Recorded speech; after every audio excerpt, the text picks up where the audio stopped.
הפעם הדוקטור אבנר בהט, מי שהיה עד לאחרונה מנהל המרכז למוסיקה יהודית על שם פאר בבית התפוצות. שלום אבנר. שלום דני. דוקטור, אמרתי, דוקטור אבנר בהט למוסיקולוגיה. כמובן. היכן בעצם עשית את הדוקטורט ועל מה? הדוקטורט בפריז, בסורבון, על הנושא אלמנטים מסורתיים במוסיקה אומנותית ישראלית. ישראלית, לאו דווקא יהודית. לאו דווקא יהודית, ישראלית זה היה. כן, ויש קשר בין הדוקטורט לבין קבלת התפקיד הזה של מנהל המרכז למוסיקה יהודית בבית התפוצות? אני מניח שכן, כי מוזיקה ישראלית העסיקה אותי מזמן, גם כתבתי ספר על פרטוש בשנות ה-80, אבל זה קרב אותי מאוד, כמובן, מוזיקה יהודית ואתנו-מוסיקולוגיה, נגיד ככה, יהודית בישראל, כך שזה היה טבעי לגמרי. כן. האמת היא שעוד לפני הדוקטורט, בשלבי ה-BA וה-MA, בוודאי למדת בין שאר המקצועות גם מוסיקה יהודית. אין ספק. כן. עסקנו בזה כזכור כולנו. כן. אם כן, זהו הקונצרט שלך. מה יהיה בו? זה הקונצרט שלי, אבל לא כמקובל בסדרה שלך שאני מאזין לה לעתים מין ביוגרפיה מוזיקלית של חובב מוזיקה נלהב, אלא, כן, אני מקדיש את זה הפעם ל-18 השנים האחרונות, שבהן הפקתי תקליטים של מוזיקה יהודית בבית התפוצות. למעשה ההפקה התחילה ב-84, זאת אומרת ב-16 השנים האחרונות, והופקו כ-20 תקליטים. אז לזכור את הסדרה הזאת שנקראת מאוצר המוזיקה היהודית, תקליטי בית התפוצות. אז בכל אופן זו ביוגרפיה עשייתית. עשייתית של 18 השנים האחרונות. כן. טוב, אתה רוצה שנתחיל? בהחלט. במה נתחיל? נתחיל בתקליט הראשון, אני פשוט עושה את זה באופן כרונולוגי. התקליט הראשון שהפקנו ב-84 היה של שירתו של רבי דוד בוזגלו, גדול הפייטנים של יהודי מרוקו. ואני צריך לומר שבכלל חלק מהתקליטים היו יוזמה של אנשים שונים שבאו עם הצעות. במידה שההצעות נראו לי, זה היה מאוד מאוד מתאים. אחרים היו ביוזמה שלנו, בכל מיני הקשרים. אתה אומר שנראו לי, ואחר כך אמרת יוזמה שלנו. הייתה ועדה, או שאתה בעצם היית פוסק יחיד? לא, הייתי במידה רבה, לא פוסק יחיד לחלוטין, אבל בעצם הייתי הפוסק, בוא נאמר כך, וזה היו הפקות שלי, ואני מאוד גאה על זה. וכידוע, ועדה כדי לעשות סוס, עושה גמל, הסיפור ידוע. אז במקרה זה באמת עבודה אישית. אבל בשיתוף עם הרבה אנשים, שאותם אני אציין תוך כדי העבודה, במקרה זה זאת הייתה הצעה של פרופסור חיים זעפרני מפריז. האמת, הוא ניסה קודם, הייתה לה הקלטה כזאת, היסטורית, מ-1957. הכרת אותו שם בפריז? הכרתי אותו, לא, דווקא הכרתי אותו כבר פה, אבל אחר כך נפגשנו גם בפריז. והוא הציע את זה תחילה לסדרת התקליטים של המוז'ה דה לום. אני צריך לומר שבכלל, כל הסדרה שיזמתי כאן הייתה לפי הדוגמה של מוזיאון האדם בפריז, שעושה תקליטים. ואמרתי, כיוון שיש בעיה עם מוזיקה ומוזיאון, מוזיאון הוא ויזואלי בעיקרו, ומוזיקה היא כידוע בזמן. והשורש האטימולוגי הוא אותו שורש. בדיוק, שניהם באים מהמוזות. אז אמרתי, כשם שהם עושים תקליטים של מוזיקה אתנית מכל העולם, אנחנו נעשה תקליטים של מוזיקה יהודית. אז שהוא בא והוא הציע לי את ההקלטה ההיסטורית הזאת מ-57 בקזבלנקה. כן. שגם כן צריך לומר שדוד בוזגלו לא היה נותן להקליט את עצמו. גם כאן בארץ לא להקליט, לא לסלם, אבל במקרה חריג זה, כיוון שפרופסור זעפרני היה המפקח על החינוך היהודי בכל מרוקו מטעם המלך. אז מרוב כבוד אליו, לאחר השיעורים, זה היה בכיתה של בית ספר, הם עשו את ההקלטה הזאת, זאת הקלטה יוצאת מהכלל. מתוך התקליט הזה אני בחרתי בקטע אחד, שהוא מביא בעצם שני פיוטים ברצף. כשהראשון, צמאה נפשי לאלוהים לאל חי, הוא מאת אברהם אבן עזרא, אבל רק השורה הזאת מופיעה, והיא משמשת כאין מוואל. זאת אומרת, פתיחה, פתיח כזה, ואחר כך בא הפיוט הידוע, אין אדיר כאדוני, עם הסדר האלפביתי, אבל רק בית או שניים. אז בואו נשמע את צמאה נפשי לאלוהים לאל חי, ואין אדיר כאדוני ברצף מפי רבי דוד בוזגלו.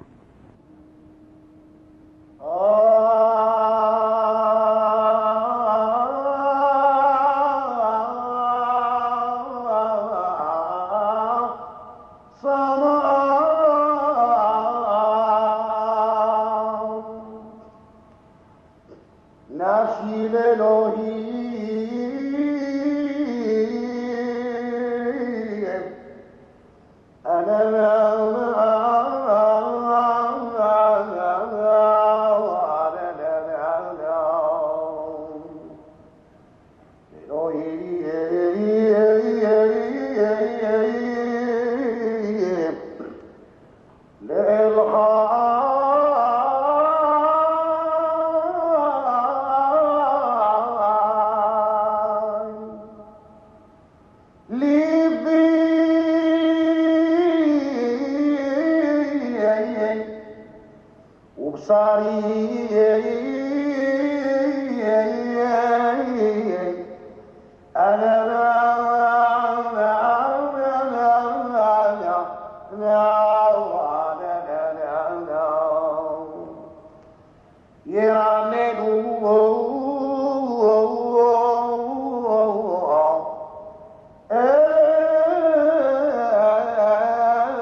אין אדיר כאדוני בנוסח יהודי מרוקו, ולפניו צמאה נפשי לאדוני לפי פיוטו של רבי אברהם אבן עזרא, שניהם מפי הפייטן רבי דוד בוזגלו, ומעל גבי התקליטור פיוטים ממסורת יהודי מרוקו, הוא התקליטור הראשון שיצא לאור בהוצאת בית התפוצות, בעריכתך ובניהולך, הדוקטור אבנר בהט. אכן. מתי זה היה? זה היה ב-84, ושנתיים לאחר מכן הגיעה שוב הצעה, הפעם גם כן מאחרים, אבל הצעה שמאוד מאוד נראתה לי, ואגב, זה מיד נותן את האיזון, אם אתה רוצה, בין ספרד, אשכנז, כל הסיפור הזה. האיזון העדתי. כן, לא, אבל זה היה קו, נקרא לזה איזון מסורות. זה היה אצלי קו מנחה מההתחלה, גם בהקמת המרכז למוזיקה, עוד ב-1981, כאשר התחלנו לאסוף שם, יש שם אוסף גדול בבית התפוצות, היום זה כבר 4,000 וכולי. כשהתחלנו את זה היו רק 400, אבל מההתחלה אני הקפדתי שיהיה איזון, שלא יהיה, אני יודע, 3/4 חזנות והיתר ככה איזה פרוטות קטנות, אלא מה שיותר, לא שאת הכל השגתי, אבל שיהיה מה שיותר איזון כדי שמסורות שונות תמצאנה את עצמן שם. ואגב, היו סיפורים מאוד מרגשים בדבר הזה, כי אתה יודע שבית התפוצות זה ההיכל הגדול הזה, אתה זוכר, שלמדנו עוד באוניברסיטה בשנות ה-70, שהיינו רואים מרחוק את הפיל הלבן הזה ולא ידענו מהו. זה נפתח ב-78, אוקיי, יפה. 4 שנים לאחר מכן, כשהחליטו לפתוח את המוזיקה, ואז נקראתי לתפקיד הזה, אבל זה תמיד היה כאילו המבצר של האשכנזים, של הממסד נגיד. האדריכל היה נדמה לי שלמה גור, וראינו אותו אז באמת בין בנייני האוניברסיטה מתרוצץ עם רעיון. כן, על כל פנים, אני זוכר מקרים חיילים כל יום ראשון באים לבית התפוצות. כן. אז איזה חיילתי כזה מרוקאי, ממוצא מרוקאי, תפס אותי פעם בהתרגשות עצומה. הוא אמר לי, תגיד, יש לכם... אמרתי לו, ודאי, יש פה ליל סדר שלם של יהודי מרוקו. כן, הוא בעצם לא הייתה שאלה. הוא אומר, כן, אני שמעתי את זה, זה בדיוק כמו ששרים אצלנו בבית. הוא היה כל כך נרגש, שפתאום תפסתי איזה ערך חינוכי יש לדבר הזה, שהם נכנסים לקולוסוס הגדול הזה, ומוצאים שם את עצמם. אז זה אני אומר... הערך החינוכי הוא יותר לאשכנזי שלא מכיר את זה מהבית, ויש לו הזדמנות לשמוע ובאמת לקלוט מעדות אחרות. כדרכם, אנשים תמיד מחפשים קודם את של עצמם, ורק אחר כך הולכים של אחרים. אוקיי. ואז, ב-86, או 85 זה היה, באו אליי 2 אחים ישישים, האחים פרלס, וסיפרו לי, שהם יוצאי קניגסברג, והם עוד למדו... היום זה קלינינגרד, נכון. ושוב אולי קניגסברג לכדה. לא חושב, זה נשאר ברוסיה היום, אבל אז היה בירת פרוסיה המזרחית, וזאת הייתה אגב הקהילה המערבית הכי מזרחית, ועל זה יש לי גם סיפור אבל לא לעכשיו, והם עוד למדו לבר מצווה אצל אדוארד בירנבאום, שהיה המוזיקאי של הקהילה הזאת. ואגב, אם מדברים על הרפורמה של בית הכנסת, במאה ה-19 בגרמניה, השם הראשון זה זולצר כמובן, השם השני לבנדובסקי, אבל השם השלישי הוא בעצם אדוארד בירנבאום, ש40 שנה, מ-1880 עד מותו ב-1920, שרת שם בבית הכנסת הזה, וכל המוזיקה בתקליט הזה היא או עיבודים שלו או יצירות שלו. הם עוד למדו אצלו לבר מצווה. טוב, זה סיפור שלם, לא ניכנס לכל הפרטים. על כל פנים, הם הביאו לי צילומים של בכתב ידו, 3 כרכים של המוזיקה שלו, ומזה אנחנו בחרנו לימים הנוראים, ומזה אני רוצה לשמיע קטע אחד. גם התקליט הזה וגם הבא אחריו של קהילת דנציג שעוד נגיע אליו, הם עם אותו צוות. החזן הוא נפתלי הרשטיק, ליד העוגב ריימונד גולדשטיין, וסטניס פרבר מנצח על מקהלת רינת, שבאותה תקופה עוד הייתה בחיים והוא היה המנצח שלה. בתקליט הזה נשמע דווקא קטע סולו של נפתלי הרשטיק, כי אני חושב שהוא מאוד מרגש. זה האל מלא רחמים, שאני צריך לומר שבמקורו הוא נכתב לזכר הקיסר וילהלם הראשון, ב-1888. המוסיקה, כי הרי הטקסט הוא מסורתי שלנו. כן, כן, אבל במקום שמוזכר השם לזכרו של מי, זה היה לזכרו של הקיסר וילהלם הראשון. רק אחר כך הסבו את זה, ואתה תשמע כאן, אם אני קורא, אל מלא רחמים, שוכן מרומים, המצא מנוחה נכונה, בצל אל שוכן מעונה, במעלות קדושים וטהורים, כזוהר הרקיע המזהירים, את נשמות בני קהילתנו. כאן היה המקום של את נשמתו של הקיסר, אז כאן זה את נשמות בני קהילתנו הקדושה שהלכו לעולמם וכו' וכו'. אז בואו נשמע את האל מלא רחמים הזה עם נפתלי הרשטיק.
הפיוט היהודי הנודע אל מלא רחמים במוסיקה של אדוארד בירנבוים מתוך תפילות הימים הנוראים של קהילת קניגסברג, ושר החזן נפתלי הרשטיק עם נגן העוגב ריימונד גולדשטיין.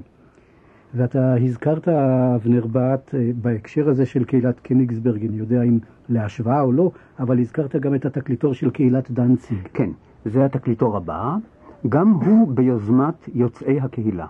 יום אחד התייצב בבית הקבוצות הרב וולי קלטר מקליפורניה, שהוא בנו של הרב קלטר האחרון של קהילת דנציג. הקהילה הזאת אגב ניצלה יחסית לקהילות אחרות, כי קניגסברג, אתה יודע, הקהילה, בית הכנסת שרואים אותו על התקליט, הוא נשמט בקריסטלנחט, בליל הבדולח. לעומת זאת, כאן הקהילה נתנה את בית הכנסת להריסה, ותמורת זה ניצלה. זה סיפור בפני עצמו. אז יש הרבה יוצאי הקהילה הזאת, כולל כלי הקודש שלהם וכולי, בארצות הברית. הרב הזה בא והציע לי לעשות תקליט. הוא חשב בעיקר על יוצאי דנציג, ובאמת הם עשו מין מפעל מינויים כזה, ובצורה כזאת הוא מימן את זה חלקית. מה שהם שרו שם. עכשיו, להם לא היה מוזיקאי כל כך מפורסם כמו אדוארד בירנבאום, אבל הם שרו בעיקר לבנדובסקי כמובן, כי זה ככה צפון גרמניה ובכלל הצפון. אם כי הכל העימותים עם פולין, שאנחנו יודעים את כל האזור הזה של דנציג, גדנסק. נכון, היום גדנסק, אבל זאת הייתה בזמנו הרי עיר חופשית, מה שנקרא, דוברי גרמנית וקהילה יהודית של כ-30,000. מכל מקום, הוא הביא לי את הקטעים שהם נהגו לשיר, ומהם אנחנו בחרנו. ובאותו צוות מבצע, זאת אומרת עם נפתלי הרשתי כחזן, מקהלת רינת עם סטנלי שפרבר וריימונד גולדשטיין ליד העוגב. אני רוצה לשמיע כאן קטע שהוא מעניין מבחינה נוספת. המוסיקה היא של סלומון רוסי, ואנחנו יודעים המלחין היהודי הדגול ממנטואה בראשית המאה ה-17, אבל יש כאן איזשהו שינוי. בפריז, כאן אני מזכיר את השם הרביעי שנוגע לפי חשיבותם פחות או יותר, של שמואל נאומבורג, היה המוזיקאי של בית הכנסת הגדול בפריז, והוא לקח את המוזיקה הזאת שבמקורה היא למילים של הקדיש. אגב, בימים אלה קיבלתי תקליט של רוסי, ובאמת הם שרים את זה הקדיש, יתגדל ויתקדש, אבל הוא, מצרכים שלו, שם על זה את המילים של אדון עולם, ונשמע עכשיו מקהלה הקפלה, את האדון עולם הזה של רוסי, שבמקור לקדיש, בהעברה או בעיבוד של שמואל נאומבורג עם מקהלת רינת וסטנלי שפרבר. לפי קהילת דנציג. כן, זה מה שהיה מקובל לשיר בקהילת דנציג. יפה, הנה.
הפיוט אדון עולם, עיבוד לקדיש של סלמון הרוסי, כאן בהתאמתו של הרבי שמואל נומבורג, ושרה מקהלת רינת בניסוחו של סטנלי ספרבר מעל גבי התקליטו השלישי, אני מבין אבנר בת, נכון. של המרכז למוזיקה יהודית על שם פאר בבית התפוצות, ממסורת קהילת דנציג.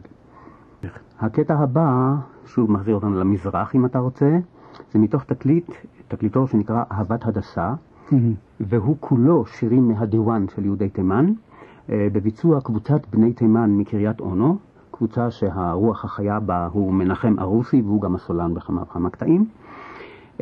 על הקבוצה הזאת אני רוצה לומר שנעמי, רעייתי ואנוכי קשורים איתם כבר מזה 25 שנה, ואנחנו עשינו גם ספר בעקבות המחקר הבסיסי היסודי שעשינו עליו, ספר שכולל 100 מהשירים שהם שרים מהדיוואן, אבל בתקליטו כמובן רק מבחר מתוך זה. ואני בוחר להשמיע את הפיוט לפלח הרימון, פיוט של יהודה הלוי. כידוע בדיוואן יש פיוטים, היום כבר לא רבים, של פייטני ימי הביניים, ואחר כך של משוררי ספרד או פייטני תימן. אבל זה לא פסוק משיר השירים לפלח הרימון, רקתך?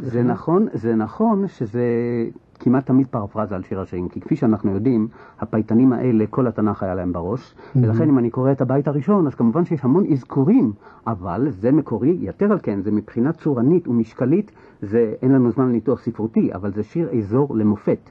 לפלח הרימון אדמה רקתך, כגובה הארמון גבוהה קומתך, ומור עם קינמון יפיחון מביתך, צבייה עיניה לליבי אסרו. ואחר כך האסרו הזה מתחרז עם כל הבתים האחרים כמקובל בשיר אזור.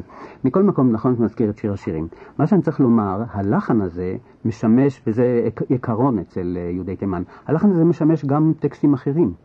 לחן מאוד מאוד שימושי, בספר שלנו 6 שירים עם הלחן הזה. אבל יותר על כן, מי שזוכר את השירים הישראליים, יזהה כאן את מקורו של שיר מסוים של שרה לוי תנאי. אז בואו נשמע את לפלח הרימון, יהודה הלוי בביצוע בני תימן.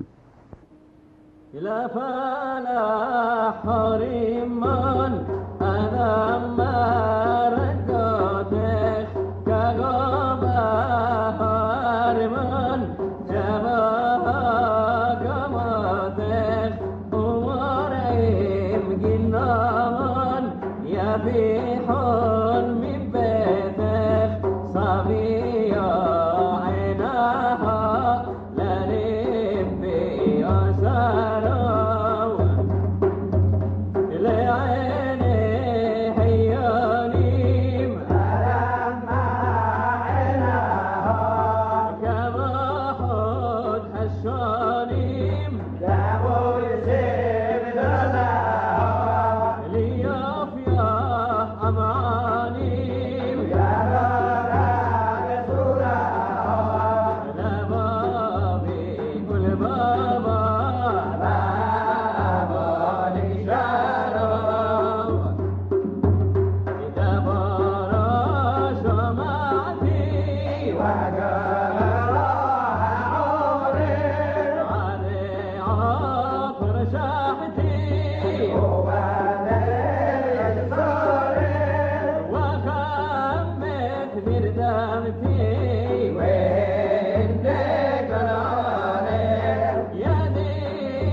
לפלח הרימון, פיוטו של רבי יהודה הלוי, לפי, באסוציאציה, איך נקרא לכך, מפסוקים משיר השירים כמובן, וזאת מן הדיוון של יהודי תימן, ובשירותה של קבוצה מבני תימן בקריית אונו. אגב, אבנר בת. כן. מי הוא הסולן כאן? הסולן כאן הוא דני כהן, אבל מנהל הלהקה, שגם אותו קצת שמענו, הוא מנחם הרוסי. אגב, דבר מעניין, אתה אמרת שוב נחזור אל המזרח. מקודם שמענו מרוקו שבשבילנו זה המערב, ותימן זה הדרום. כן, למזרח, לעיראק עוד לא הגענו. כן, המזרח והמערב זה סיפור ידוע, הרי זה המגרב, מרוקו. כן. ולעומת זאת גליציה זה טוב. אנחנו יודעים שהגיאוגרפיה מטעה, במקרה זה אתנוגרפיה ולא גיאוגרפיה. טוב, זה סיפור כן. נדודי התפוצות שלנו. נכון. כן, עכשיו תקליט הבא שהפקנו, מירה זכאי, עם מנחם ויזנברג ליד הפסנתר, 3 השירים העבריים של רבל, ו18 שירים של יהודי ספרד, בעיבודים של אלברטו חנזי. נתחיל מהרבל. ידוע שרבל עם ההגירה של יהודי מזרח אירופה לפריז לא מעט, היה שם קיבוץ יהודי רציני והוא שמע את הלחנים שלהם, וכפי שהוא התרשם גם מלחנים אפריקנים ויוונים ואחרים, הוא התרשם מאוד, ו3 מהם הוא עשה עיבוד לפסנתר. למעשה הלחנים והמילים באים כמות שהם. עכשיו הדבר מושר על ידי זמרים בכל העולם כמובן, כן. אבל כשמירה זכאי שרה את זה, אז היידיש והעברית והארמית, כי 3 השפות נמצאות כן. כאן, כמובן מצלצלת לא כמו מפי זמר זר. ואני מציע מ3 האלה את המאיר כמיינזון, שזה שיר נפלא באמת עם 3 השפות, כאשר הוא שואל ונענה השאלות והתשובות, אבל כיוון שזה השפות שלנו אנחנו נבין כל מילה. אז בואו נשמע את מירה זכאי שרה את מאיר כמיינזון בעיבוד של רבל.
השיר היידי מרקה מיינזון, מרקה בני, שהוא בעצם דיאלוג חינוכי מושר בין האב לבנו, איבד לקול ולפסנתר מוריס רבל, ושרה מירה זכאי עם הפסנתרן מנחם ויזנברג. שאני אומר אם, הוא לא שר אלא ניגן בפסנתר. אגב, אבנר רבל, כמו שאנחנו יודעים, מתעניין במקורות מוזיקליים אתניים שונים. אנחנו מכירים את השירים היווניים שלו, את שירי מדגסקר וכן הלאה. אבל אתה ידעת שבעצם בגנטיקה שלו יש בעצמו משהו יהודי? לא, אני חושב שזאת אגדה. לפי מיטב ידיעתי, ההורים שלו, נדמה לי אמו בסקית ואביו שוויצרי. עכשיו, בכלל באירופה, אתה יודע שכל אחד יכול להיות עם איזה שמינית או 1/16 של דם יהודי, אבל לפי מיטב ידיעתי זה בסקי שוויצרי ולא יהודי. טוב, אפשר עוד לבדוק שנית, מה שנקרא. כן. באותו תקליט, כמו שאמרתי, 18 שירים מהמחזור הגדול של אלברטו חמזי, קופלס ספרדיאס. אלברטו חמזי נולד בטורקיה ב-1897. אני עוד זכיתי לפגוש אותו בזקנתו ב-1972 בפריז. הוא מת ב-75. הוא מת ב-75, נכון. הוא מגיל צעיר, ב-1919, לאחר שסיים את לימודיו, הוא גם נפצע במלחמת העולם הראשונה, לא נספר את הכל, לימודיו בקונסרבטוריון ורדי במילאנו, כי להוריו הייתה אזרחות איטלקית, הוא החל בחקר המוסיקה וגם הטקסטים של השירים של יהודי ספרד. וזה מפעל שהתמשך למעשה עד יום מותו. הוא עשה את זה תחילה בטורקיה, אחר כך ביוון, ברודוס, אחר כך הוא ישב 30 שנה במצרים, מ-1927 עד 57, עד שגורשו יהודי מצרים לאחר מבצע סואץ. הוא היה מנהל המוזיקלי של בית הכנסת אליהו הנביא באלכסנדריה, ושם כבר החל להוציא לאור את השירים האלה לקול ופסנתר, כשהם בפירוש מיועדים לבמת הקונצרטים. לאחר שהוא שחזר אותם, אם אפשר כך לומר, עשה מין רפאות מכל הגרסאות שהוא אסף. הוא המשיך את זה אחר כך בפריז. זה יצא לאור ב10 כרכים, 10 חוברות כאלה, כל אחת עם 6 שירים, כלומר 60 שירים כאלה.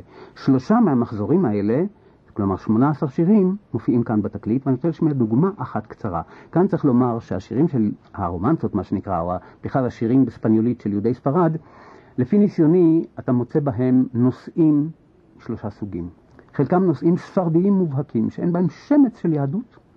אחרים, וזה הרוב, ניטרליים, שירי אהבה, שירי ערש וכיוצא בזה, ומיעוט קטן, אני צריך לומר, שירים עם תוכן יהודי מובהק. שיש טוענים שהם דווקא כבר עוד לא מספרד, אלא לאחר הגירוש לכדה. אני לא חקרתי את זה מקרוב. מכל מקום, השיר הזה תוכנו יהודי, וגם משתבצות בו לא מעט מילים עבריות, בחן רב, אני צריך לומר. הספניולית והעברית הולכות יחד נפלא. זה נקרא לה קנטיגה דה ללי, למעשה על התורה. אני קורא את התרגום של אבנר פרץ. שמה בלב מדבר ראיתי אור זהר, את 2 לוחות הברית ירדו ממרום ההר. וראו נא וראו, איזה אדון משה רבינו שעלה לשחקים, גם ירד שוב אלינו. מלאכי רקיע לשרפו רצו באש. מה זאת ילוד אישה בקודש יבקש? וראו נא ראו וכולי. מלאכי רקיע קנאם בם תפציע. בשר ודם, זה בעברית אגב, בשר ודם, מה יבקש ברקיע? כלומר שיר בנימה הומוריסטית על הקדוש קדוש הזה. אז בואו נשמע את הקנטיגה דללי עם מירה זכאי.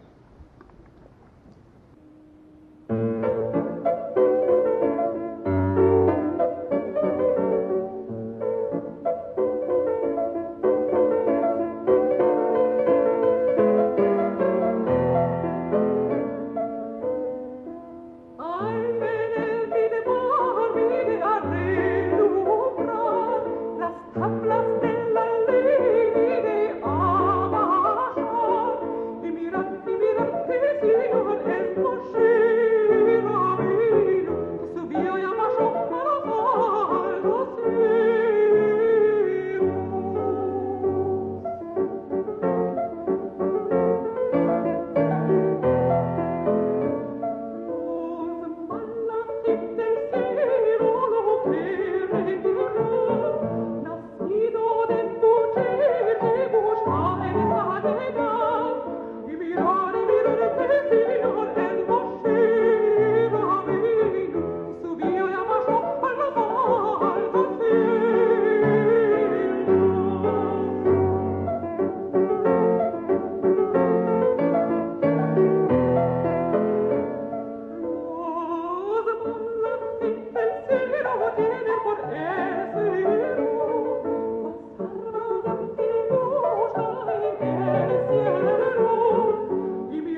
שירת התורה, לקנטיגה דלה לי, כמו שאמרת אבנר, מתוך הקובץ קופלס ספרדיאס שקיבץ ועיבד אלברטו חמזי. שוב עם מירה זכאי בשירה ומנחם ויזנברג בפסנתר. התקליט הבא יהיה של ניגונים חסידיים. אנחנו שוב קופצים אל דבר אשכנזי מובהק. למעשה, התקליט הזה הופק כבר מקודם כ-LP, כתקליט אריך נגן, ומאיר רימון, זיכרונו לברכה, נגן הקרן. כן, ורצה לעשות את כתקליטור אצלנו, וזה מאוד יפה השתלב בסדרה שלנו. מקובל שהניגונים החסידיים מנוגנים על ידי קבוצת קלזמר, והכלים המסורתיים, הכינור, הקלרנית וכו'. כאן לפנינו קרן, כי אנחנו יודעים שמאיר רימון, שוב זיכרונו לברכה, שמת כל כך צעיר, היה נגן קרן, נגן ראשון בפילהרמונית, והוא, בהיותו יליד ליטא, זכר את זה עוד ממסורת בית אבות, ולכן עשה דווקא עם קרן, וזה הרכב קצת מיוחד. כלומר, לצד הקרן יש לנו גם פסנתר, קונטרבס וכלי נקישה עם נגנים. קוגן עשה את רוב העיבודים, רק קטע או שניים כאן עם עיבוד של אסלורות, ואני מציע שנשמע את הלחן המאוד מאוד ידוע של שלום עליכם, שיר לקבלת שבת, בביצוע של מאיר רימון עם שלושת עמיתיו. שלום עליכם. כן.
נגן הקרן מאיר רימון זכרו לברכה בשיר היהודי המסורתי שלום עליכם מלאכי השלום, עיבודו של לב קוגן שגם ניגן כאן בפסנתר, ואיתו גם טדי קלינג בקונטרבס וקנט קרון בכלי הנקישה.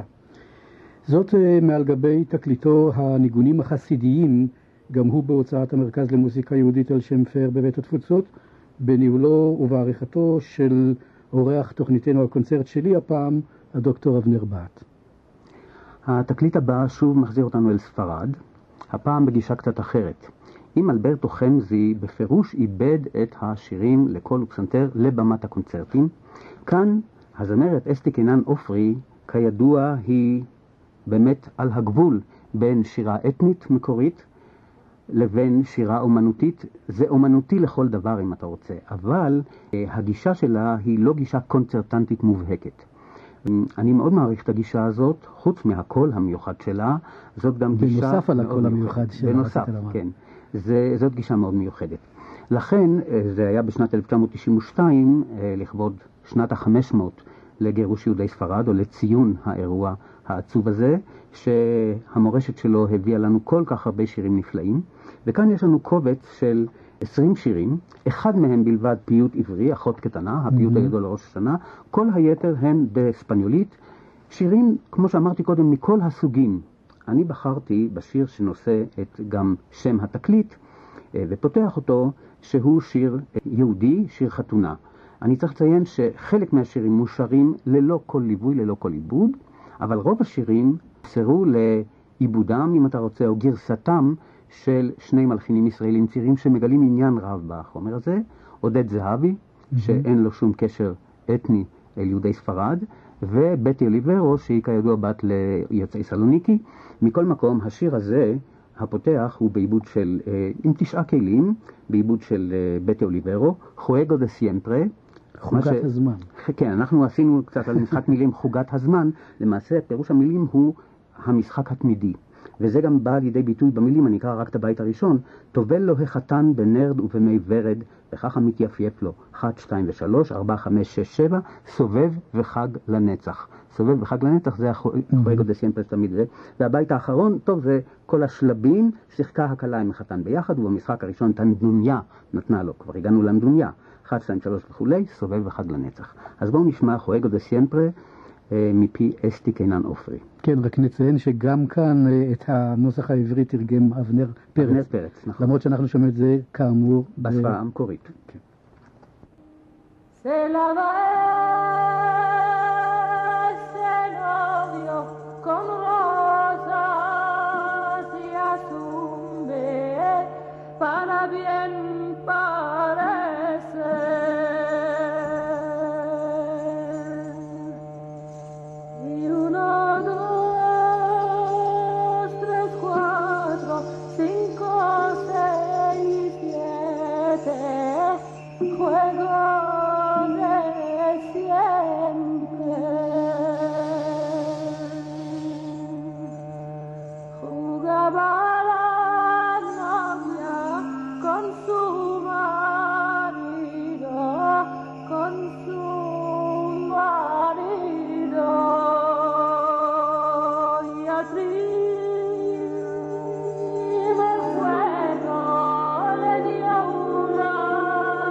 השיר חואגו דה סימפרה, שבעברית כיניתם אותו חוגת הזמן, מן השירים שממסורת יהודי ספרד ובשפתם הלדינו, מפיה של אסתי קינן עופרי. חוגת הזמן גם הוא תקליטור בהוצאת המרכז למוזיקה יהודית בבית התפוצות. אגב, הדוקטור אבנר בהט, כשאני אומר ההוצאה הזאת בניהולך ובעריכתך, בעצם מאחורי תקליטור עומד לא רק עניין של עריכה, אלא צוות שלם של הקלטה, של תאום צליל, של כל הצוות הזה של עשיית התקליטור עצמו. אכן, אכן. מעטים מהתקליטים קיבלנו את החומר מוקלט, כמו שראינו את הבוזגלו והודיע אחר כך ברלין, אבל רוב התקליטים אכן הוקלטו אצלנו בבית התפוצות. יש שם אודיטוריום עם אקוסטיקה נפלאה, והצוות היה ברוב התקליטים עד התקופה האחרונה, זה היה יעקב אבירם עם פדרו קרין, יובל קרין, כמתאם צליל, ויעקב אבירם כטכנאי, והם עשו עבודה נפלאה, ובאמת השקיעו בזה את כל נשמתם. התקליטים האחרונים עשה כבר ויקטור פונרוב, ואנחנו נראה אחר כך כשנתקרב אליהם, בשנים האחרונות. יפה. עכשיו אנחנו שוב חוזרים אל החסידים, אבל שוב בהיבט אחר.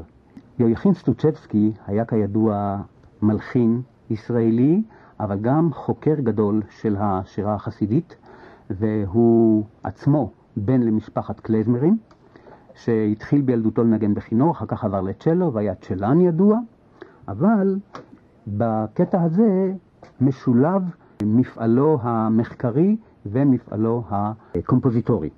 מתוך היצירות שלו לצ'לו ופסנתר, שהוא חיבר לאורך כל חייו, אני רוצה להשמיע קטע אחד, שהוא קטע מתוך סוויטה חסידית, הוא נקרא אגוזים ביין, ומנגנים כאן בתקליט כולו הצ'לן עמנואל גרובר והפסנתרן מיכאל בוגוסלבסקי.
התקליטור הבא הוא תקליט של מקהלת העפרוני בניצוחה של מאיה שביט.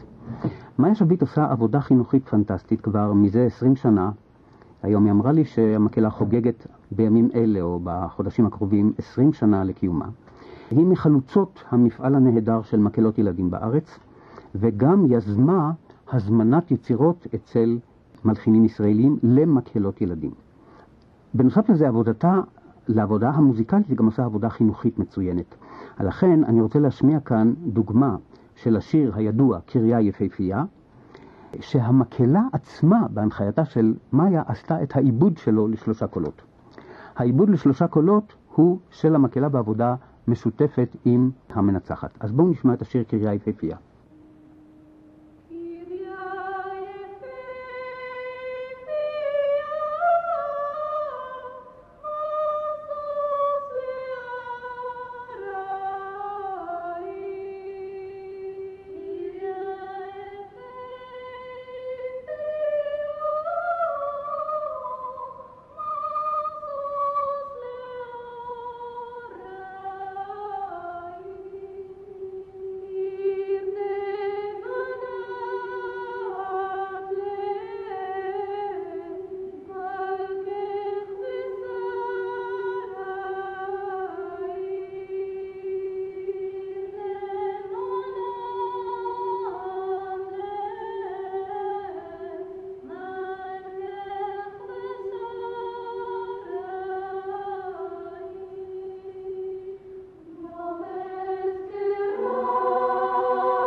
קריה יפהפייה, הנעימה התימניה הידועה, למילותיו של זכריה אלדהרי, ובשירתה של מקהלת העפרוני.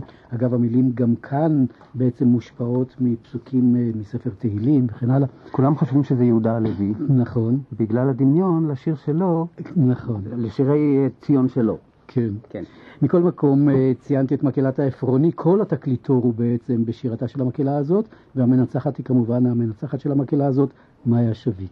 כן, ואני רוצה עוד שיר אחד מתוך התקליט הזה שהוא מגוון מאוד.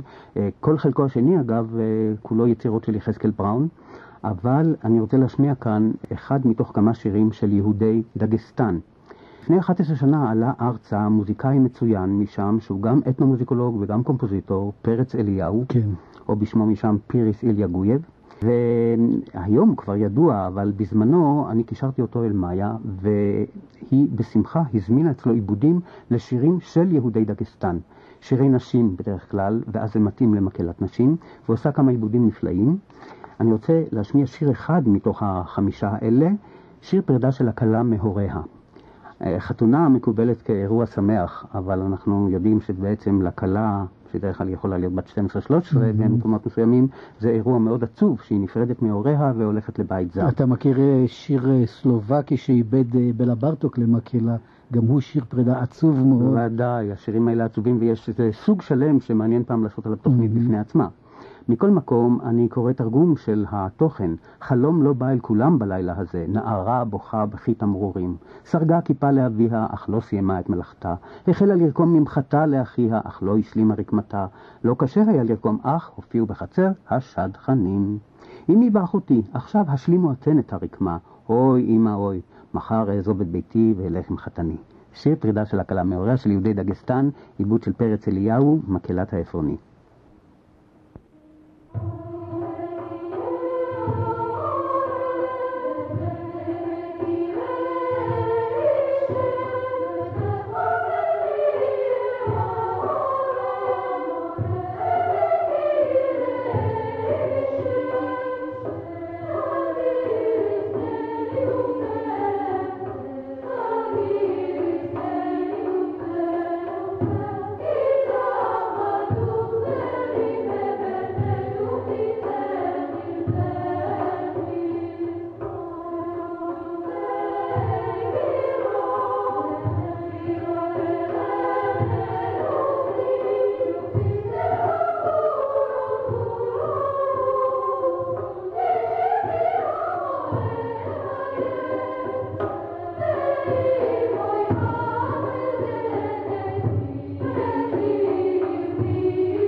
מקהלת העפרוני בניצוחה של מאיה שביט, בשיר הפרידה של הכלה, שירת נשים מקהילת יהודי דגסטן, ברית המועצות לשעבר צריך לומר, באזור הקווקז, ובעיבודו של פרץ אליהו. התקליט הבא הוא תקליט של לאה אברהם. לאה אברהם היא כידוע רקדנית, קוריאוגרפית, מורה, זמרת, אומנית, רב-גונית.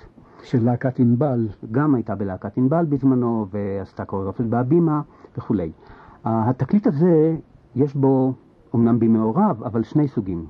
חלק אחד זה שירים של יהודי תימן, שירי נשים של יהודי תימן, וחלק אחר, שירים ישראלים, מה שאני קורא שירים ישראלים שלא נס לחם. לא מהנפוצים ביותר, אבל באמת שהיה טעם להעלות אותם על תקליט. תחילה לגבי השירים של יהודי תימן, השיר הזה אפילו ללא ליווי בכלל, כי רוב השירים הם עם כלי הקשה, עם טיפוף, אבל אני בחרתי בשיר שהוא אקפלה לחלוטין. השיר נקרא וואל תיאור, זה כמובן בערבית התימנית היהודית של כמו כל שירי הנשים של יהודי תימן. אני קורא תרגומו של שלום סרי. ציפורי שחק נשאוני אל הכוכבים, ציפורי שחק ליווני אל על, אחזוני, משכוני רחוק רחוק לשמיים, ואני בגיא צל מוות, דמעותיי ישטפו לחיי, ציפורי שחק נשאוני אל הכוכבים.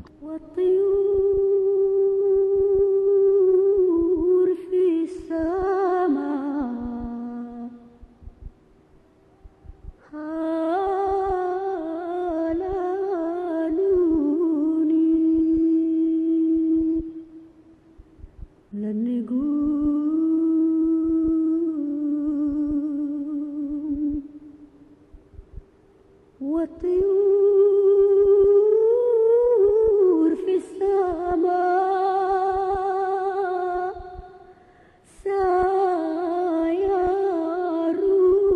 سيروني للهوى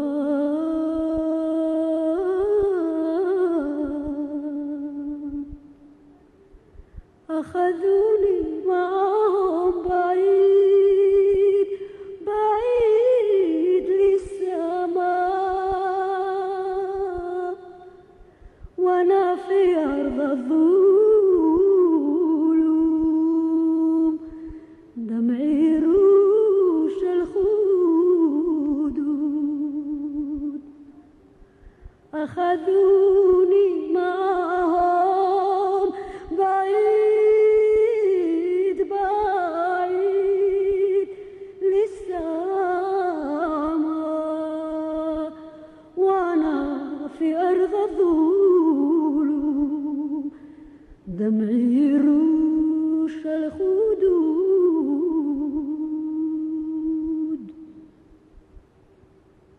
والطيور في السماء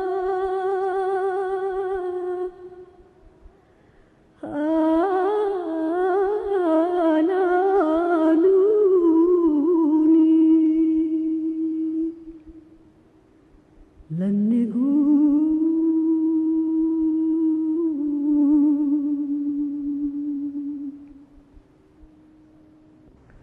ועל תיאור פילסמה, שיר הציפור שחיברה שם אברהם, מפיה של ביתה לאה אברהם, בתקליטורה נווה מדבר. השיר הבא מתוך אותו תקליטור, דוגמה יחידה לדאבוני של שיר ישראלי, כאן עשה את העיבודים להרכב צנוע עם חליל וצ'לו רפי קדישזון, שיר נפלא של שרה לוי תנאי למילים של זרובבן גלעד, רמה רינת הציפור. זה שיר שבזמנו גם בענבל השתמשה בו. רמה רינת הציפור, ענוגה ותמה, רגלי היחפות חשות, האדמה החמה. מאת שרה לוי תנאי.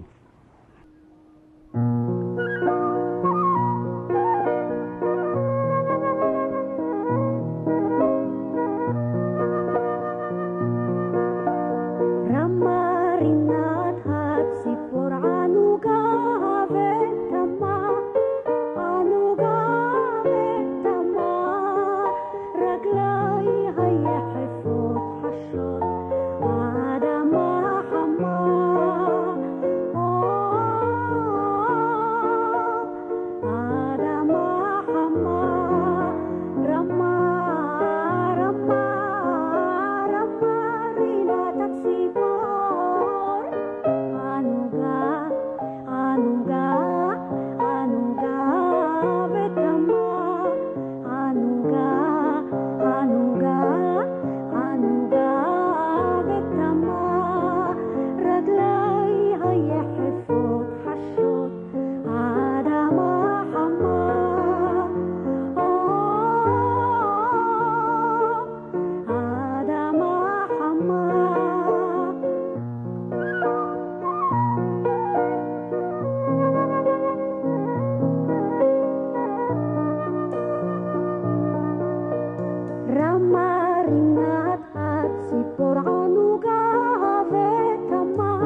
רפי קדישון איבד את שירה של שרה לוי תמאי למילותיו של זרובבל גלעד, רמה רינת הציפור, שרה שוב לאברהם בתקליטורה נווה מדבר, גם הוא בהוצאת המרכז למוזיקה יהודית על שם פר בבית התפוצות.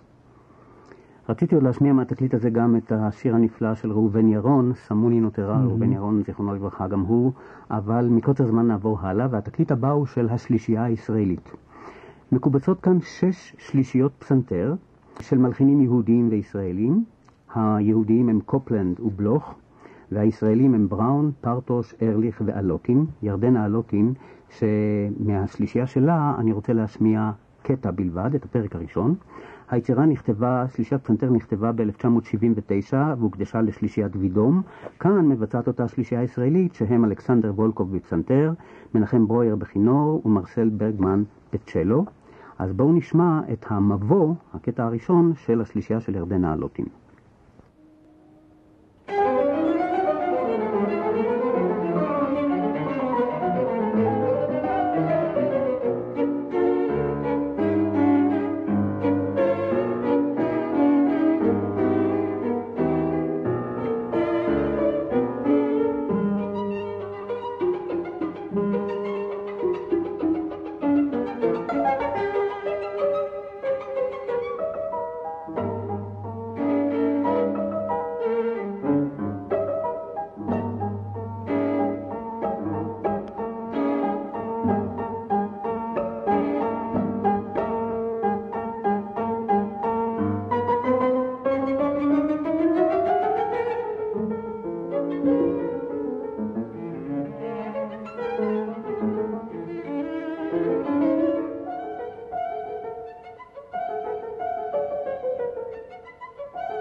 הפרק הראשון, הקרוי מבוא, אבל הוא פרק לכל דבר, בפתח השלישייה לפסנתר, כינור וצ'לו של ירדנה אלוטין, זכרה לברכה גם היא, משנת 1979.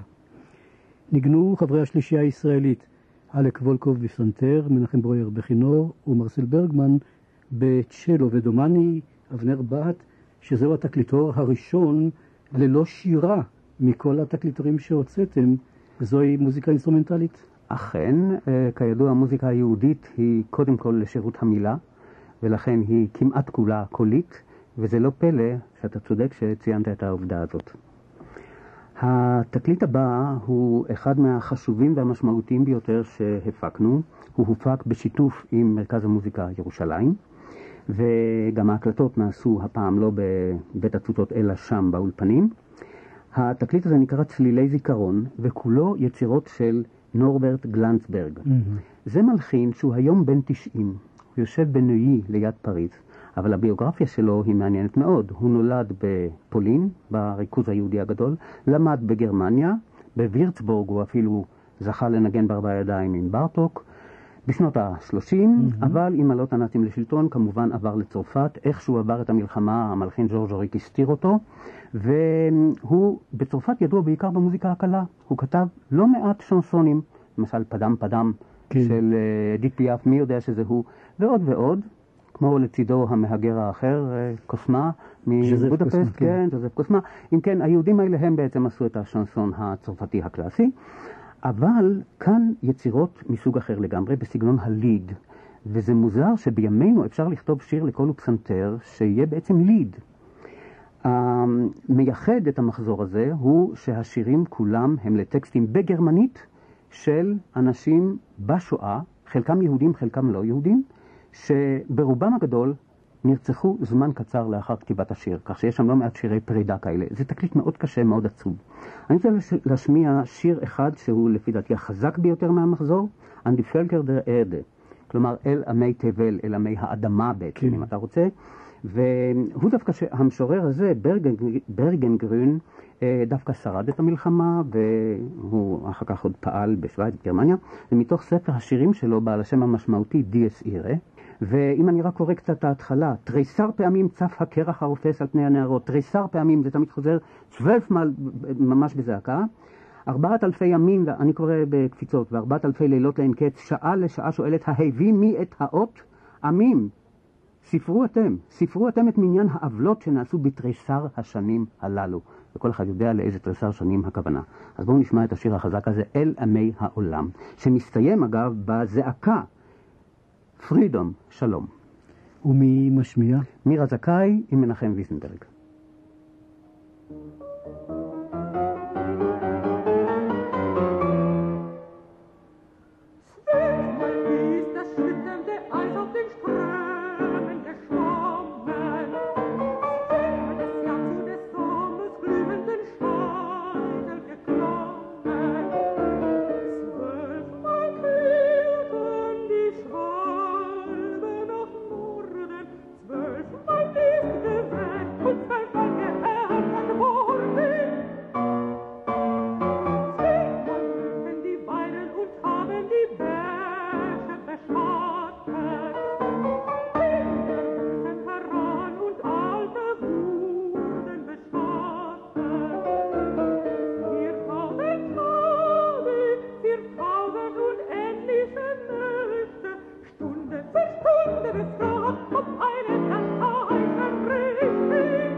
zieht uns alle.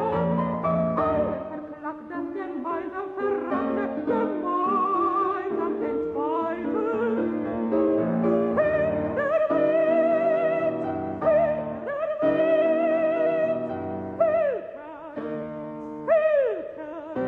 Vernehmet das Göttliche Metaroide, Frieden,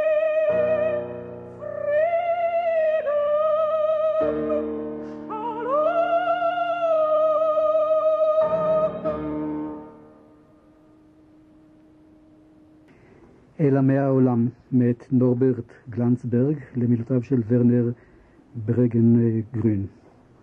שר אמיר הזכאי בלוויית הפסנתרן מנחם ויזנברג, וזאת מעל גבי התקליטור שכולו מיצירותיו של נורברט גלנצברג, צלילי זיכרון. אני רוצה לציין שלפי דעתי זה מהווה שיא בקריירה השירתית של מירה זכאי, והיא הסכימה איתי. כי המחזור הזה הוא כל כך מלא מתח, ואגב היא גם זאת שתרגמה את הטקסטים בחוברת גם לעברית וגם לאנגלית, כי השירים האלה הם באמת תפסו אותה חזק. כדי להוות איזה משקל נגד לשירים החזקים והקשים האלה, מצוותת אחר כך יצירה נוספת בתקליט של נורברט גלנצברג, גם היא, שנקראת סוויטה יידיש, לשני פסנתרים. השנה נוכחתי לדעת שהמנצח החדש של התזמורת ירושלים תזמר את היצירה וגם השמיע אותה כאן בקונצרט. ראיתי שהמלחין עצמו ביקש ממני בזמנו לטפל בתזמור, פניתי לא חשוב, לא יצא מזה דבר. מכל מקום, הסוויטה הזאת מבוססת על זיכרונות ילדות שלו מן העיירה בפולין. והוא מקדיש אותה, למי אם לא, ליצחק בשביס זינגר. כאן מבצעים הפסנתרנים, היצירה אגב וירטואוזית מאוד לשני פסנתרים, ואם זה זיכרונות מהעיירה שלא נחשוב שזה משהו קליל, מאוד וירטואוזית. הפסנתרנים כאן הם עירית רובלבי ודני גורטלר, ושמות הקטעים אני רק אומר, אינסטטל בעיירה, דיבה בגדנקט עיר ארשטבל, סבתא נזכרת בנשף הראשון, ויגלית, כלומר שיר ערס, יוסלה וניאנקלה אבדר בריצ'קה, את זה אנחנו עוד מעט נשמע, יוסלה ויאנקלה בכרכרה, אחר כך מצווטנץ, מחול מצווה, וזיכרונות של אשר וכולי. עכשיו בא הקטע העצוב, פוגרום ונקדיש, פוגרום וקדיש, ואחר כך ונטרוצתם, ולמרות הכל. קטע של תקווה למרות הכל. אני מציע שנשמע את הקטע האמצעי, יוסלה וניאנקלה אבדר בריצ'קה, שני ילדים יהודים בעיירה משתעשעים. הנה.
יוסלה ויאנקלה בכרכרה, פרק מתוך סוויטת היידיש של נורברט גלנסברג, בנגינתם של דו הפסנתרנים כאן, אירית רובלבי ודניאל גורטלר.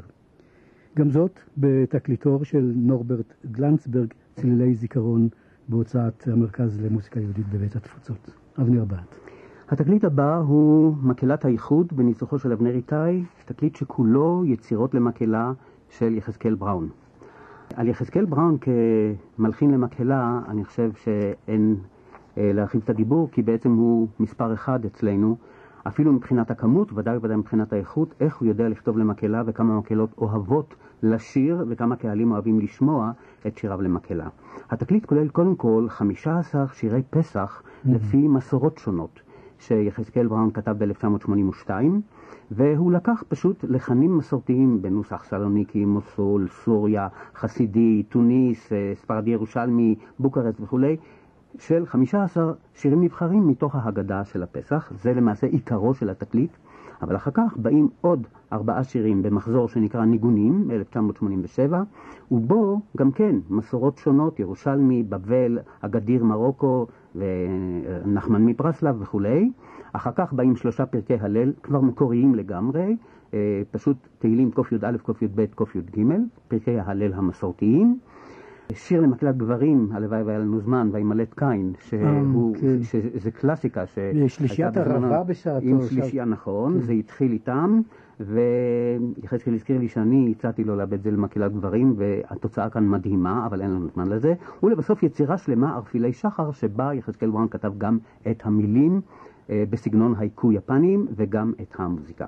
מתוך כל התקליט המגוון הזה, אנחנו נשמע קטע אחד. אני רק רוצה לציין שעם מקהלת האיחוד בניצוחו של אבנר איתי לבית התפוצות היה רומן ממושך. והם היו למעשה מקהלת הבית שלנו, והופיעו בהמון קונצרטים, וכאשר פתחנו סדרה של מקהלות, כל שנה, בשנה הראשונה זה היה רק מקהלת האיחוד, ואחר כך כל שנה לפחות קונצרט אחד של מקהלת האיחוד, כך שאלה קשרים באמת מאוד מאוד הדוקים. אני מציע אם כן שמתוך כל השפע הזה נשמע את המזמור לדוד בנוסח ירושלמי, הטקסט הוא תהילים כ"ט, מזמור לדוד, הבו לאדוני בני אלים, הבו לאדוני כבוד ועוז וכו', שיחזקאל בראון עשה למקהלה.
מזמור לדוד, הבו לאדוני בני אלים, פרק כ"ט בתהילים את יחזקאל בראון, שזה בעצם השיר השני מתוך המחזור של 4 הניגונים מ-1987 של יחזקאל בראון. שרה מקהלת האיחוד בניסוחו של אבנר איתי, מעל גבי תקליטור שכולו יצירות למקהלה של יחזקאל בראון. כל השירים הם אקפלה או שגם יש כאן ליווי אבנר בר? לא, כולם אקפלה. מה עכשיו? עכשיו תקליט של נגינתה של ורדה נשרי. ורדה נשרי, זיכרונה לברכה, הייתה כידוע פסנתרנית מאוד מאוד מיוחדת. היא גדלה כאן בארץ ולמדה אצל אמה גורחוב. כבר מגיל 8 ליוותה את אמה הזמרת בקונצרטים בכל הארץ. הייתה ילדת פלא מבחינה מסוימת, נדמה לי בגיל 16 או 17 היא כבר נגנה עם הפילהרמונית וכולי, עשתה באמת קריירה מדהימה, אבל בשנים האחרונות בעיקר היא התמסרה לשני דברים. האחד היה יוהאן סבסטיאן באך, והפסנתר המושווה שלו היא גם הקימה את אגודת באך, וזה לא מענייננו היום. והשני, מה שהיא קראה מוזיקה יודאיקה. והייתה אוספת יצירות, מגלה יצירות, מזמינה יצירות על נושאים יהודיים, ומנגנת אותם בארץ ובעולם, ועשתה לשם עם הדבר הזה. התקליט כולו הוא הקלטה של קונצרט חי ב6 באפריל 1994 בבית התפוצות. אחד הקונצרטים האחרונים שהיא עשתה, וזה די מדהים, כי אני זוכר קונצרטים שלה, כל אחד מהם יכול היה לעלות על תקליט. הייתה לה נגינה פשוט מושלמת. אבל המפעל שלה, כמו שאמרתי, הוא באמת הטיפול בחומרים. התקליט הזה כולל כמה יצירות של פאול בן חיים, היא הייתה מאוד מקורבת אליו, הוא גם הקדיש לה יצירות. את המחזורים של 57, מוזיקה לפסנתר 57, מוזיקה לפסנתר 67, ממש מוקדשים לה. בנוסף לזה יצירות של אלברטו חנזי, של שלמה יפה, של אוסקר גוטליב בלאר, מלחין גרמני, אבל על נושא מאוד יהודי, לזכור את יאנוש קורטק, ושל סטפן וולפה. כמו שאני אומר, רוב המלחינים כאן, פרט לסטפן וולפה, היא הכירה אישית, וחלק מהיצירות הוקדשו לה, והיא הזמינה אותם. אני רוצה שנשמע קטע אחד של פאול בן חיים, שמבחינה מסוימת הוא מדהים. זה נקרא שיר ערש ספרדים 1939. כידוע, ברכה צפירה הביאה אל פאול בן חיים, אז ב-39 התחיל שיתוף הפעולה שלהם, לאחר שהיא עזבה את נרדי, והיא הביאה לו את הלחנים היהודים המסורתיים. בין היתר את הרומנצה הזאת, מאמה יונו טנגו ויסטו וכו'. שאחר כך הפכה, היא יזמה את הזמנת המילים העבריות אצל המשורר יהודה קרני, וזה הפך להיות שיר ההתרגעות הידוע. ועל זה אני רק רוצה לומר, המנגינה כל כך יפה, ואנחנו חיים איתה, מה שנקרא for granted, אנחנו לוקחים את זה. אני אספר סיפור קטן שמירה זכאי אמרה לי, שפעם בלונדון, לא בקונצרט, אלא בראיון מדובר ב-BBC, תוך כדי השיחה, איכשהו הגיע לנושא, והיא הדגימה, ללא ליווי, ללא שום דבר, את הלחן הזה. מי? מירה זכאי. עצמה. תוך כן. כדי שיחה ב-BBC. כן. היא אומרת, פתאום הגיעו טלפונים לאולפן. מי זה? מה זה? מה המוזיקה הזאת? רוצים לשמוע? אנחנו חיים עם הלחן הזה, כן. זה לחן יפהפה. עובדה שבן חיים טיפל בלחן הזה איקס טיפולים. נכון. הוא איבד אותו למקהלה, המון גרסאות, לכלי זה עם פסנתר וכו' וכו'. פה הגרסה לפסנתר, ואנחנו נראה שתוך כדי הוא עושה גם איזשהו שימוש קצת חופשי בלחן, אבל לא קשה לזהות את ההתרגעות. אם כן, לחן ספרדי, פאול בן חיים. וזה אתה שיר אומר ערש ספרדי. עוד ב-39, כשרק ברכה צפירה הביאה לו את זה. כן, אז הוא חיבר את זה. ורדה נשרי.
שיר ערש ספרדי, כך קרא פאול בן חיים לעיבודו לשיר הנודע הזה, שלימים קראנו לו, בשל המילים שהתאים לו המשורר יהודה קרני, התרגעות, או אם יש אי שם רחוק. נגנה הפסנתרנית ורדה נשרי, זכרה לברכה, בהקלטה מקונצרט פומבי שהיה בבית התפוצות ב-6 באפריל 1994, וזהו, אם אני סופר נכון, אבנר בת, התקליטור האינסטרומנטלי השני בהוצאתכם. אכן, אכן, אם כי יש בו כמה קטעים, כפי שראינו כאן, שמבוססים על חומר מושר. התקליט הבא הוא למעשה צמד תקליטים, והוא סיפור די מדהים. יום אחד ב-1994 הופיע אצלנו בבית התפוצות הרב יהונתן הלוי מאוסטרליה. ג'ון לוי בשמו האנגלי, יהונתן הלוי בשמו העברי, וסיפר שיש בידו הקלטה שהוברחה מברלין, הקלטה היסטורית משנות ה-20, והגיעה לאוסטרליה. והסיפור הוא כזה. הוא הביא איזה דוגמאות, אנחנו מיד התלהבנו, ובסופו של דבר התבשל ויצא התקליט הזה. והסיפור הוא זה. הקהילה הרפורמית של ברלין, כידוע, הקהילה הרפורמית הייתה היותר מרחיקת לכת מבחינת התרחקות מהאורתודוקסיה. שם רוב התפילות כבר היו בגרמנית, כמובן שהדרשות בגרמנית זה היה גם אצל האחרים, והם גם שינו את הטקסטים במשך 100 שנים שבין אמצע המאה ה-19 ל-20, הם שינו 11 פעמים את הטקסט של סידור התפילה, של הגיבייטבוך שלהם. כי היו להם השקפות פילוסופיות ברורות, מה יופיע שם ומה לא, במה הם מאמינים ובמה לא. זה סיפור בפני עצמו שלא כאן המקום לספר אותו. אבל מבחינה מוזיקלית, הקהילה הייתה די קטנה. ואחד מראשי הקהילה, המוציא לאור הנודע, הנס לחמן מוסה, שהיה גם איש עשיר, ויש לו, בית ההוצאה שלו ברלין, אם אתה רואה בספר על יהודי גרמניה, שיצא עם הצילומים, בית ההוצאה הזה, הבית הזה הוא ממש רובע שלם, זה בניין ענק, ספרים, עיתונים, כל מה שאתה רוצה. האיש הזה החליט, הוא היה חבר בקהילה, שצריך להשמיע את המוזיקה עם מיטב המבצעים, אבל זה לא יכול להרשות לעצמו כל בית כנסת קטן, אז הוא אמר, נקליט את האומנים הכי טובים, ובבית הכנסת יהיו התקליטים ונשמיע אותם מההקלטות. הבן שלו סיפר אחר כך שהוא עצמו היה יושב מאחורי סדין עם הפטפון עם המנואלה ושם את המחט על התקליטים, וכך משמיע אותם. טוב, אז הוא הלך על הכי גבוה.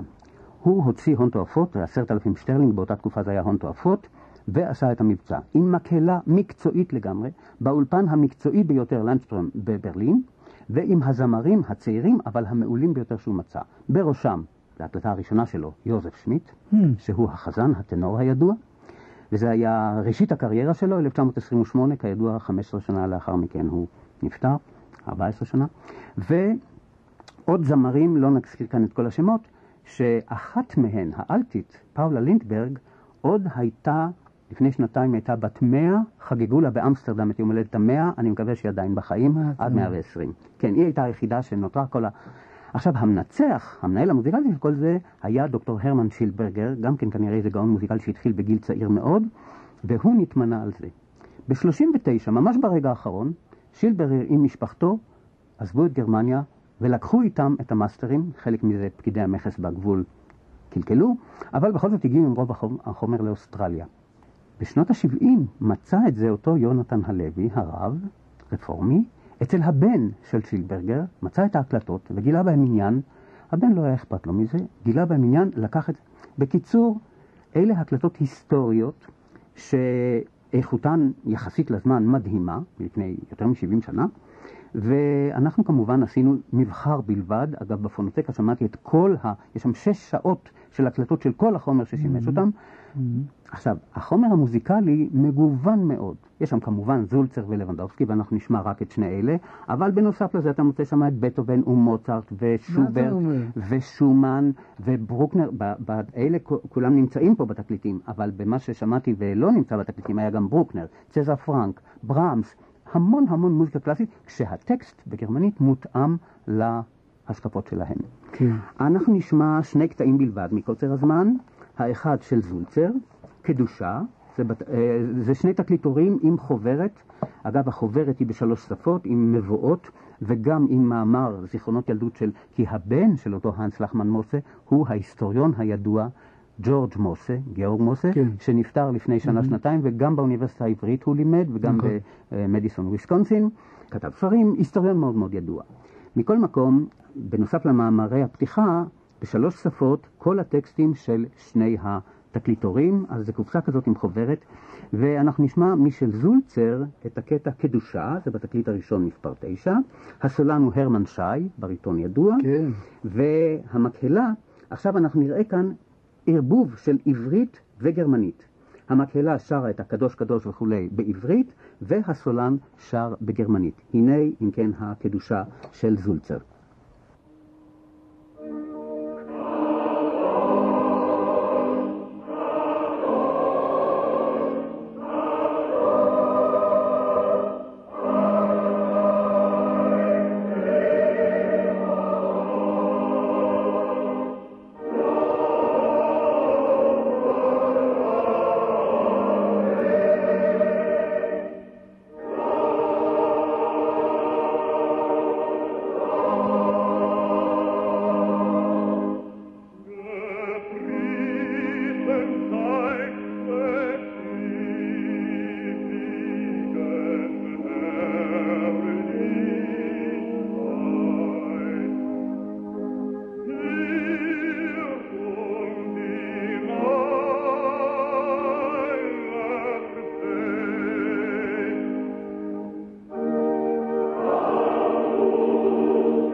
והקטע הבא הוא מאת לבנדובסקי, וחלקו גם מאת זולצר.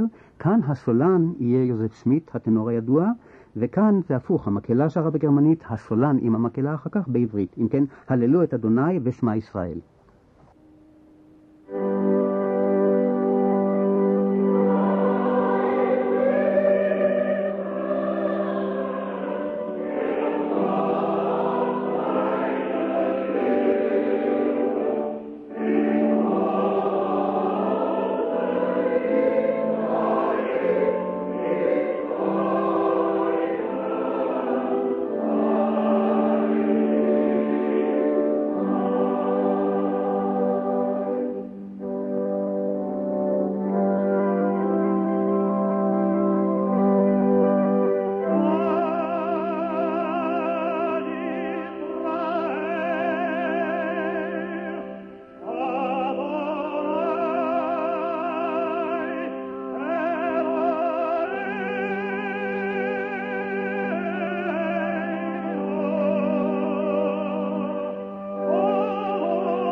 כן, אלה היו שניים משירי הקהילה הרפורמית בברלין לפני מלחמת העולם השנייה והשואה.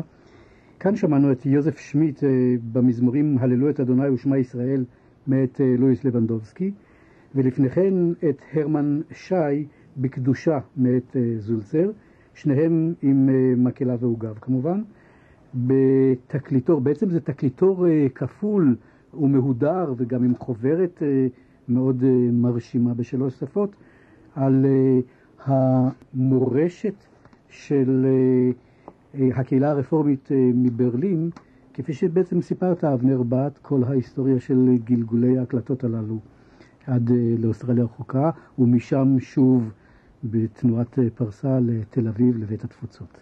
כן. התקליט הבא הוא של אסכולת סן פטרסבורג. זאת למעשה ראשיתה של מוזיקה יהודית, מה שנקרא אומנותית או קונצרטנטית נאמר, במאה ה-20, תנועה שבין 1908 ל-1918 עשתה רבות, בעיקר בעיר סן פטרסבורג, ולכן היא נקראת כך, כשבראשי מלחיניה צייטלין, אחרון, רוזובסקי, אנגל, ופריק, גנסין, אוקריין. התקליט הזה הוא לפי הצעה, וגם איסוף החומר נעשה על ידו, של אורי ורדי, צ'לן ישראלי, שכבר הרבה שנים הוא פרופסור לצ'לו בארצות הברית, ובוויסקונסין מדיסון, ולא רחוק משם באיובה, יושב פרופסור לפסנתר אוריאל צחור, כך שהחזרות נעשו בארצות הברית. בשני קטעים משתתף גם חגי שחם בכינור. מתוך התקליט הזה אני רוצה להשמיע תחילה מאת יוסף אחרון, שהוא אולי המלחין החשוב ביותר והנודע ביותר בין אלה, את הקטע פשוט שר. עכשיו שר זה ריקוד עממי, כן. ריקוד חתונה ידוע, כן. אבל שימו לב מה הפסנתר עושה בשר הזה ועד כמה זה באמת קונצרטנטי. אם כן, אורי ורדי ואוריאל צחור בשר מאת אחרון.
אורי ורדי בצ'לו ואוריאל צחור בפסנתר בשר, בכל חתונה יהודי, מפרי עטו של יוסף אחרון, תקליטור שכולו מיצירותיהם של מלחינים יהודים מאסכולת סנט פטרסבורג.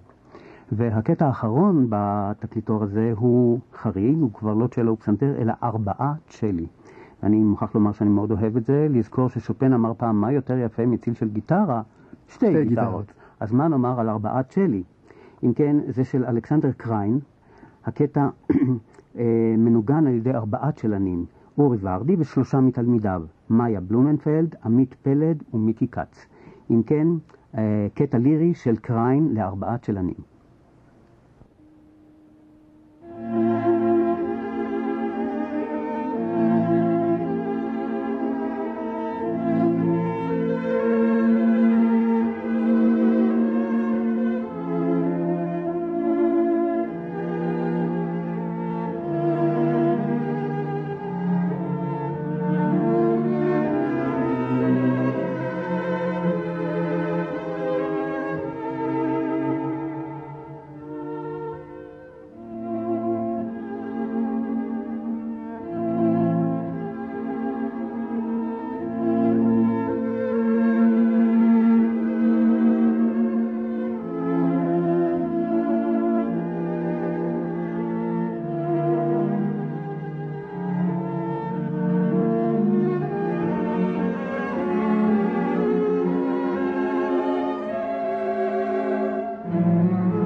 קטע לירי מאת אלכסנדר קריין, בנגינתם של 4 צ'לנים, אורי ורדי ו3 מתלמידיו, מאיה בלומנפלד, עמית פלד ומיקי קאט.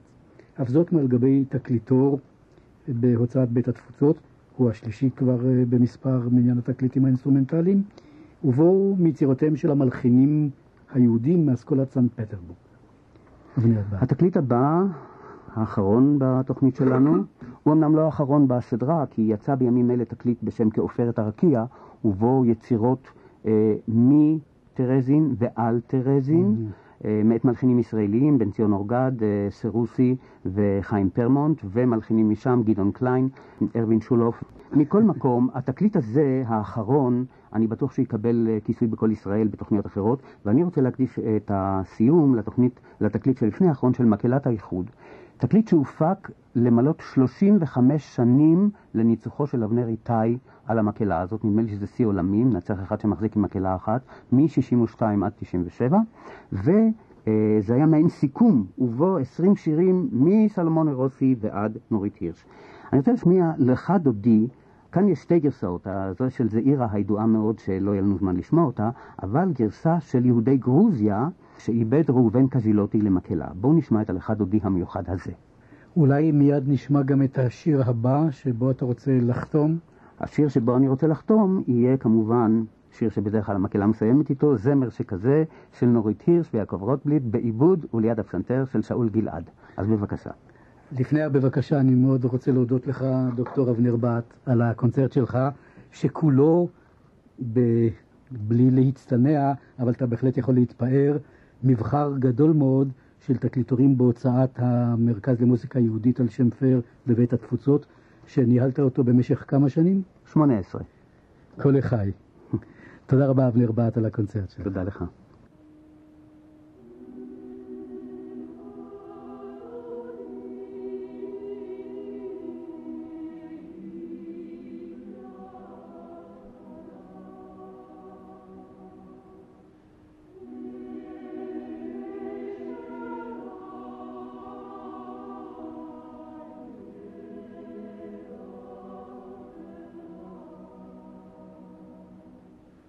Oh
עורך תוכניתנו הקונצרט שלי היה הפעם הדוקטור אבנר בהט. ערך וערך דני רוסטב, ביצוע טכני עזרא אהרון, הפיקה רבקה שמיר.